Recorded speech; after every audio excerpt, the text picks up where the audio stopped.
वायुमंडल का कौन सा तल, दैट इज लेयर, परिवर्तन मंडल कहलाता है। तो ऐसे समझ लिए बेसिक चीज, जब पृथ्वी पढ़ेंगे, वैसा भी शायद क्वेश्चन एक होगा आगे, प्रोबेबली माइंड में नहीं आएगा तो देखेंगे। तो जब हम लोग पृथ्वी की संरचना पढ़ते हैं, शेप नहीं, structure of the earth, shape of the earth है ना, तो शेप का अर्थ का होता है ऑब्लेट स्क्वायर, जिसको जीवार्ड बोलते हैं। इसका इक्वेटोरियल डिस्टेंस अधिक होता है with respect to polar distance. वैसा आएगा बहुत सारा, 12,756, 12,713, ये बोलो शेप है।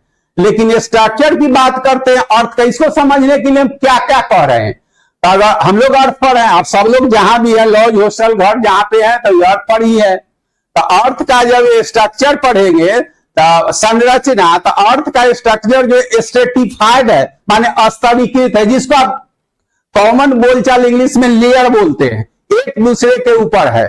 तो यह प्रमुख रूप से ये स्ट्रेटिफाइड लेयर है, 3 ही तलों में बांटा हुआ, जिसमें आप नाम सुनते हैं, भू पर पड़ती, अर्थ क्रस्ट, मेंटल कोर। तो ये अर्थ क्रस्ट है क्या, तो पृथ्वी का सबसे ऊपरी तल है, ये ख्याल रखेंगे। यहां से नीचे जाते हैं, that is crust to core, तो टेम्परेचर बढ़ता है, लेकिन टेम्परेचर बढ़ने का दर घटता है, ये ख्याल रखना है। ठीक उसी प्रकार से अगर वायुमंडल की संरचना की बात करते हैं, तो जहां हम आप जहां पर हैं, वो वायुमंडल का सबसे निचला तल है, जिसको ट्रोपोस्फीयर, हम तो जब आएगा पढ़ाना होता है तो उसमें सममंडल और होमोस्फीयर और हेट्रोस्फीयर में बांटते हैं, लेकिन वो आप अभी मत कीजिए।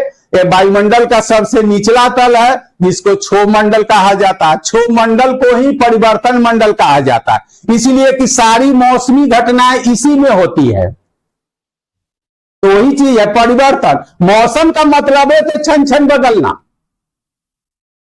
क्षण क्षण जो बदलता है, जिस अभी कुछ और है, कुछ सेकंड के बाद, कुछ मिनट के बाद हो, लेकिन मौसम और जलवायु में यही अंतर है कि किसी क्षेत्र विशेष के क्या कहिए वायुमंडलीय दशा का औसत जो रूप होता है वो वेदर कहलाता है। मौसम, average condition of atmosphere is termed as weather, while average condition of weather is termed as climate. वायुमंडल के औसतीय दशा को मौसम कहा जाता है, जबकि मौसम के औसतीय दशा को जलवायु कहा जाता है। जलवायु जो है से लगभग 35 वर्ष, उसमें थोड़ा है ऊपर लेवल में, तो 35 के लगभग क्या, थोड़ा कम या अधिक, ऐसा नहीं बहुत अधिक चला जाता है, 37 तक कहीं कहीं मिलेगा आपको। तो ये 35 से कम नहीं, 37 से ज्यादा नहीं। तो ये 37 वर्षों के बाद अगर किसी क्षेत्र विशेष बोल रहे हैं, क्षेत्र विशेष में कुछ भी हो सकता है, एक राज्य भी हो सकता है, कुछ भी हो, देश भी हो सकता है। तो किसी क्षेत्र विशेष की अगर मौसम की औसतीय दशा लगभग 35 वर्षों तक समान रहती है, तो किसी खास क्लाइमेट, मौसम के औसतीय दशा को जलवायु कहा जाता है, क्लाइमेट, यही याद रखिएगा।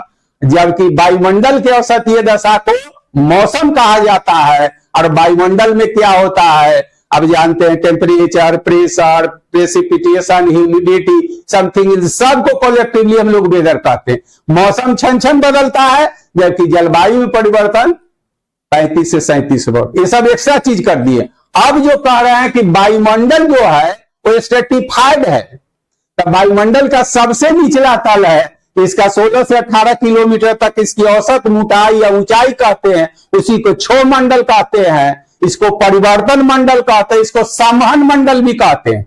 एक क्वेश्चन में कितना लिखा जा सकता है, लेंदी लगने लगेगा, क्योंकि जब इंसोलेशन होता है, सूर्य का प्रकाश पड़ता है धरातल पर जहां भी हो, तो यहां की वायु गर्म एवं हल्की होकर संवहन द्वारा, मतलब कन्वेक्शन द्वारा ऊपर उठने लगती है।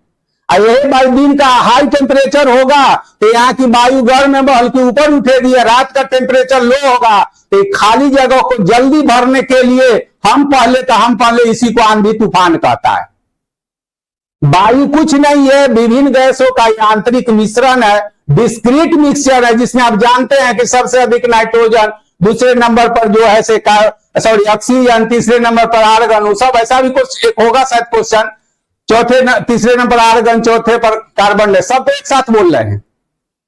वायु विभिन्न प्रकार के गैसों का मिश्रण है। वायु का किसी खास दिशा में बहना या चलना सिंपल में एक विंड कहलाता है, पवन कहलाता है। Blowing of air in particular direction is termed as wind. Exclusively blowing of air parallel to the earth surface, धरातल के समानांतर चलता है तब उसको पवन कहा जाता है। वो वर्टिकल परपेंडिकुलर रहता है तो उसको वायु धारा कहते हैं। ये सब इतना जीएस में है नहीं आपको, लेकिन सामने पढ़ जाता है तो पढ़ना तो है किसी को। आप भी पढ़ेंगे जब वो ऊपर ज्ञान देंगे तो यहां पर अभी इसके लिए इतना चाहिए। तब वायुमंडल का तल जो ऐसे क्या है आप सिंपल में जानेंगे तो मान लीजिए कि यहां तक हम कर दिए सममंडल। ख्याल रखिएगा, सममंडल मीन्स होमोस्फीयर। होमो सम मतलब बराबर। इसके ऊपर जो हो गया वो विषम मंडल हो गया। इस पर तो पूरा स्केच है, लेकिन शॉर्ट में चाहते हैं जो अधिक से इसको हेटेरोस्फीयर, हेटेरोस्फीयर विषम मंडल। तो सम मतलब क्या समान। तो वायुमंडलीय तल का वह ऊंचाई जहां तक वायु के संघटकों कंपोनेंट ऑफ एयर के अनुपात या प्रतिशत में कोई परिवर्तन नहीं होता है, और जहां से परिवर्तन होना शुरू हो जाता है उसी को विषम मंडल कहते हैं। तो यहां से 80 या 90 किलोमीटर तक आप जाएंगे तो वायु के संघटक क्या है। तो कंपोनेंट एयर में आप सबसे ज्यादा नाइट्रोजन, आप सब लोग जानते हैं, साइंस में भी पढ़ते हैं। 78% नाइट्रोजन, 21% ऑक्सीजन, इसके बाद आर्गन 0.94, इसके बाद CO2 0.03%। तो ये जो अनुपात है या प्रतिशत है, ये सममंडल तक कोई उसमें परिवर्तन नहीं होगा। इसके ऊपर आप जाएंगे तो परिवर्तन हो जाता है। इसी कारण इसको जो है या 90 किलोमीटर के बाद जो इसको विषम मंडल कहा जाता है। इस सममंडल को भी कई उपमंडलों में माने सब लेयर में बांटा गया है। तो सबसे नीचे है आपका क्षोभ मंडल, इस सब जनरल किताब में लिखा हुआ। क्षोभ मंडल के बाद आएगा सम तापमंडल, इसके बाद आएगा मध्य। इस सममंडल का हिस्सा है।